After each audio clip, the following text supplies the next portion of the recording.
Christina, 37, female, and today I'm sharing a testimony, a warning tale about how sometimes the people closest to us can hurt us the most.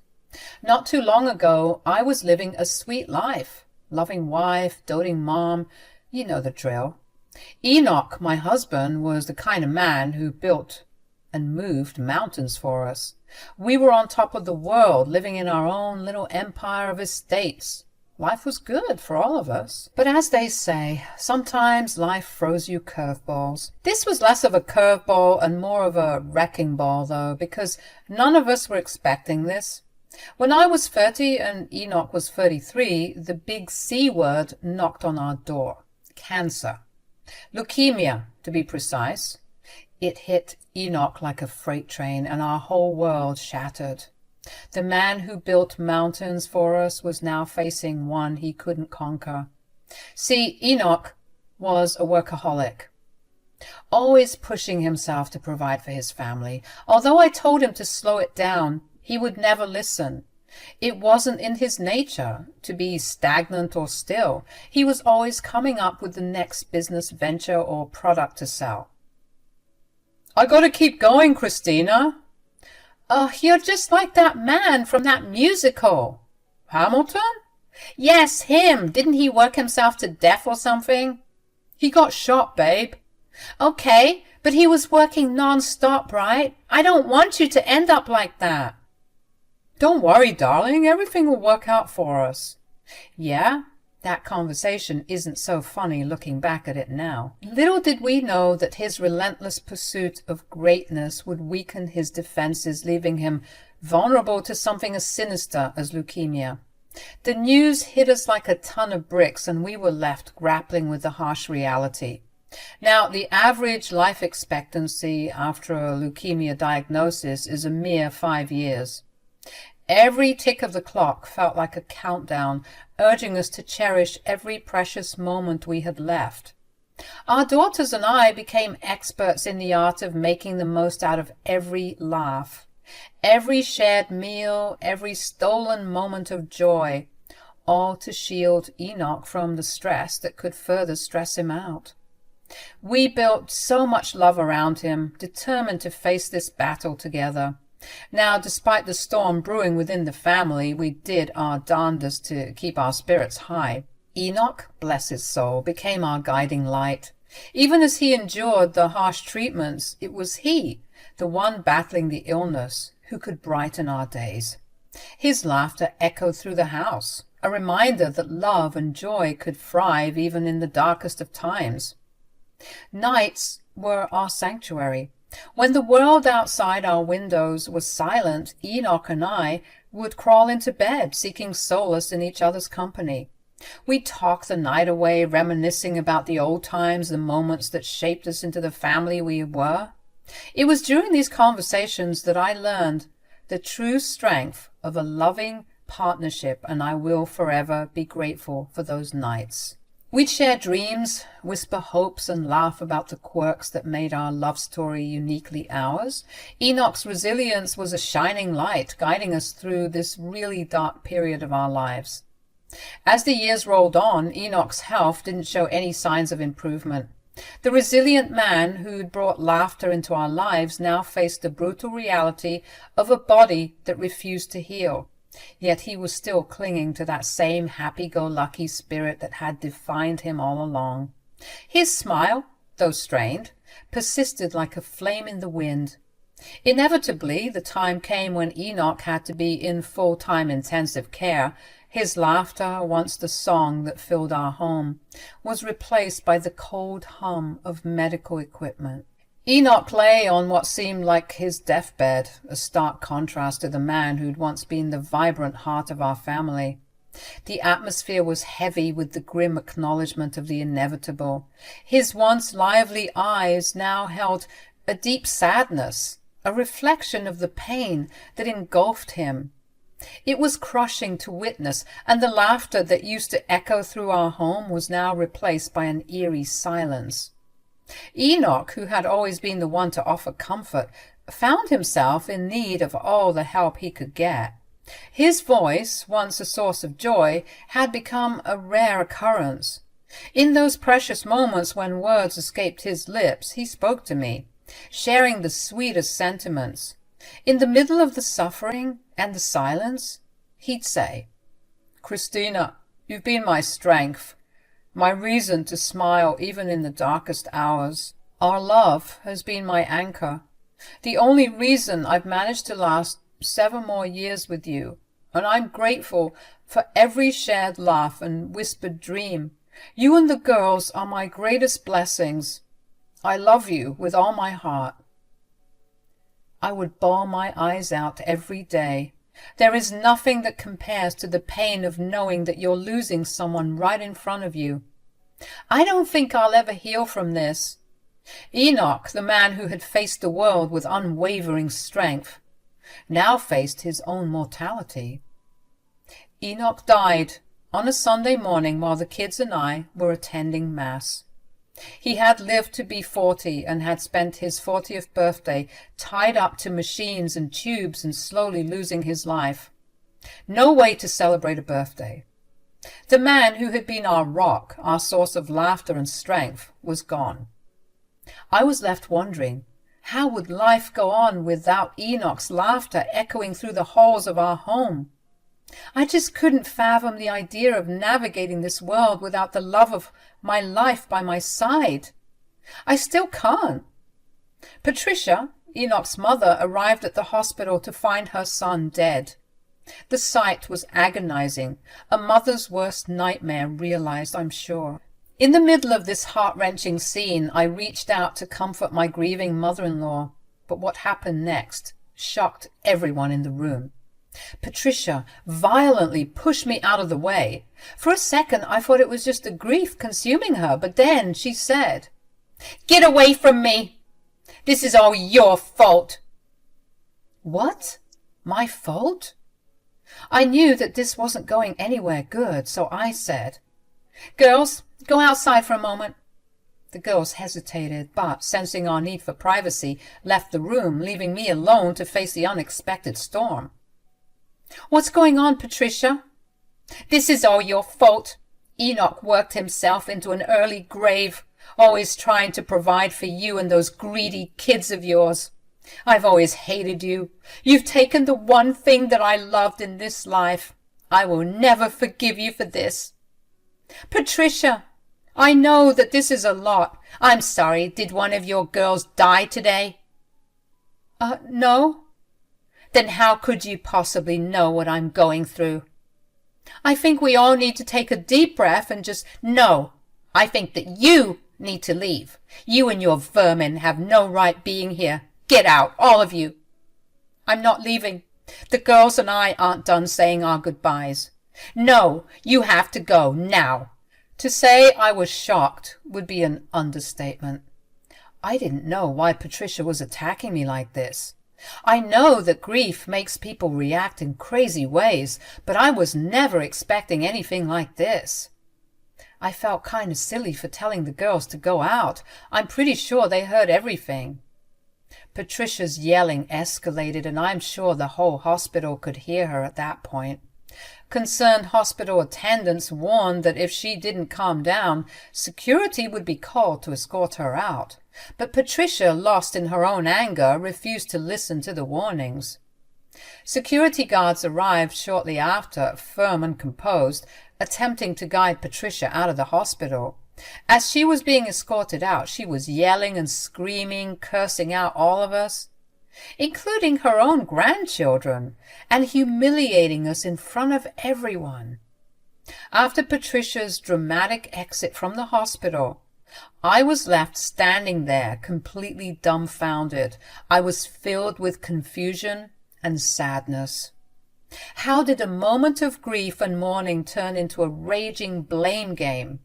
It felt like a nightmare, and I couldn't wake up. Later in the day, I decided to approach Patricia at her home, hoping that with time she would have calmed down and come to her senses. We needed to discuss the funeral arrangements, support each other through this tragedy, and try to make sense of the chaos that had ensued. So getting through to her sooner rather than later was a good call. I got inside her home with my spare key because she wasn't answering the door, but I knew she was home because her car was in the driveway, and found her in the kitchen. "Patricia, can we talk?" "What the hell are you doing here? I don't want you in my home, you murderer!" "Patricia, I'm hurting too. What is going on with you?" "Get out!" "Not before we talk." "Talk? What's there to talk about? My son is dead because of you." I might have let this whole blame game slide at the hospital, but not any longer. It was getting out of control, and I couldn't understand why she was fixed on me as the cause of Enoch's death. "Patricia, please. I loved Enoch as much as you did.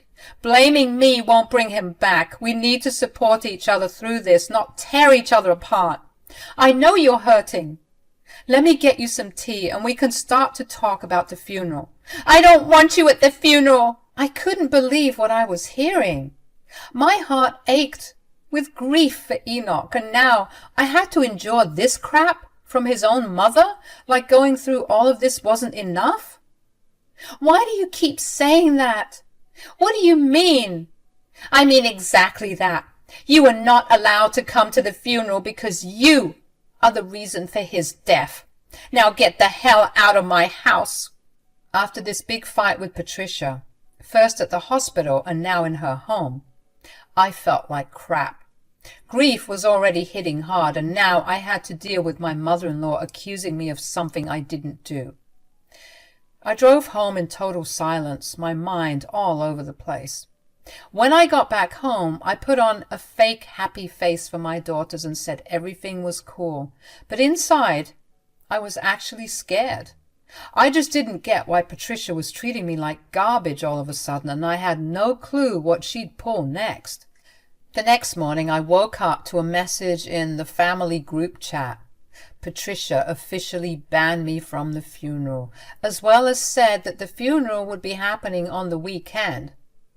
This was on a Wednesday. I knew I had to sort this crap out with Patricia, but first I had to meet with Enoch's lawyers to discuss the will. I wasn't even in the mood to go because going in that office would make everything seem so real, like he was truly gone. But I had to do what was right to protect me and my family. I had to step up. So I went to the lawyer's office and I was in for a total shock. You see, I figured that Enoch would divvy things up evenly between his mother and me, but when I saw Enoch's will, big surprise. He left everything to me. Not only that, but he had left me this mansion he had been working on before he fell ill. He said that this mansion would be his greatest work, one where all of his grandchildren could roam around freely. I sat there staring at the papers, feeling grateful but guilty. I asked the lawyer about what had happened because I thought that this would be the plan from the beginning, but the lawyer told me that Enoch had updated his will when he first got sick. I don't know what to say. All right, so after settling things at the lawyer's office, I decided to head over to Patricia's place once again to clear the air and to get to the bottom of why she was being so evil. I knocked on her door like a million times, but she wasn't answering. Now, her car was parked right there, so I knew she was home, just like the last time. I was hesitant to walk in again like last time, but I had been knocking for ages, and I started getting scared. Anxiety started creeping in. What if something happened to her? I mean, she was an old lady. What if she fell down or something? I used my spare key, opened the door, and called out for Patricia. No response. Went upstairs and looked around. Nada. Downstairs, I spotted a document on the coffee table. Enoch's name caught my eye, so I dove in. What I read ticked me off big time. Patricia was scheming to snatch the mansion away from me. Seriously? The document was detailing some lawsuit where she wanted to sue me for ownership of the house, stating that I had no business owning the house and a bunch of other legal jargon I couldn't understand. I was beyond surprised. I snapped pictures of that snake of a document and stormed out fuming. got home, sat down, and called up the family lawyers to discuss what I had just seen. I asked if they knew anything about this at all. They were clueless. But one of them mentioned a past convo between Patricia and Enoch about the mansion. Apparently, according to him, Patricia begged Enoch to hand the house over, telling him he had enough houses as is, but he shut her down. Back then, he chalked it up to just typical family banter, you know. But with this context, and after telling them how she forbade me from attending the funeral, it seemed like Patricia had some grand plan in the works. I thanked the lawyers and decided to confront Patricia. I called her since she clearly wasn't at her house. After 3 calls in a row, finally she picked up. Ugh, what do you want? I'm doing good, thanks for asking. You know, that's what normal people say when they pick up the phone. Stop bothering me. You want to send me to an early grave just like you did with my son? You're stressing me out. I have a funeral to plan, which you're not invited to. Need I remind you? So stop asking, because I know you've come to bother me about that. Patricia, we need to talk about this lawsuit I found in your house. What's the deal? She played dumb at first, but I wasn't falling for it. Then, after some prying, she finally spilled it. She felt entitled to the mansion and thought it should have been hers from the get-go. She claimed Enoch promised it to her way back, and that it was rightfully hers. I wasn't buying it. Enoch and I talked about the mansion, and he wanted it to be ours. That was always the plan, a family thing. So I called Patricia out on her lies and told her about what the lawyer said, and she started acting all flustered. Silence on her end, and then Patricia tried to twist it, saying Enoch changed his mind, or maybe he didn't tell me everything. She was desperate.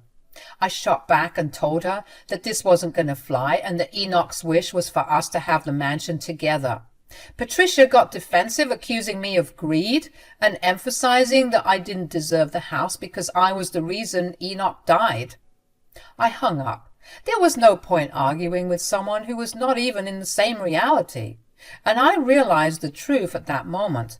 The reason why she wanted to paint me out to be the bad guy. I called the lawyers again, gave them the rundown, and they said they'd look into it. They assured me that Enoch's will was solid, that Patricia didn't have a leg to stand on, and that any judge she tried to bring this case to would probably yell at her for wasting their time. Still, the whole thing left a nasty taste. Patricia was not the woman I thought she was. Now, with the funeral around the corner, I had to brace myself for whatever she'd pull next. The weekend rolled around and it was time for Enoch's funeral. I sent the girls ahead with their aunt, telling them I'd join later. The plan? To catch Patricia off guard, make her think I wouldn't show. Just before the funeral kicked off and everyone was settled, I had arrived at the venue, perfectly timing everything, and walked in, throwing everyone, especially Patricia, for a loop. She made a big show of telling everyone I wasn't welcome. But here I was, defying her dramatic proclamation. Patricia was in the middle of her over-the-top eulogy, shedding what seemed like buckets of fake tears. My sweet baby boy, oh, how I'm going to miss you. Everyone else might have been buying it, but I couldn't care less. I strolled up to the podium, wiped the mic from her hands, and began to speak. I began by sharing my love for Enoch and told the folks gathered there that there's no way I'd miss his funeral, even if it meant losing everything I've ever had. Tears were rolling down my cheeks, but I powered through it, recounting the precious moments I shared with my husband and sharing them with his loved ones. But as my speech neared the end, I decided it was time to address the elephant in the room. I looked straight at Patricia and laid it out. Patty, I know you've got your own version of reality, accusing me, blaming me for everything. At first, I thought you were just going crazy from the amount of grief you had. But let's get one thing straight. Enoch loved me, and he wanted us to share everything, including this mansion that you're so obsessed with. His will says it all, and I've got the documents to prove it. Some folks looked shocked, others just uncomfortable. Patricia was fuming, but I didn't back down. I told everyone how Patricia tried to rewrite the story, turn me into the villain, so that suing me for the house would make things easier for her. I mean, if she could blame me for Enoch's death, she could twist anything and everything she wanted in her favor. Maybe she thought I would give her the house to shut her up, or out of shame or guilt as she was trying to gaslight me. Whatever her reasons were, I wasn't having any of it. That's ridiculous. You think I would do all of this? Just for a house? After seeing your true colors, yes. Yes, I do. I proceeded to share the document I had on the family group so that people in the pews could see that this was her plan all along. I revealed what the lawyer told me about Patricia being angry when Enoch wouldn't give her the mansion.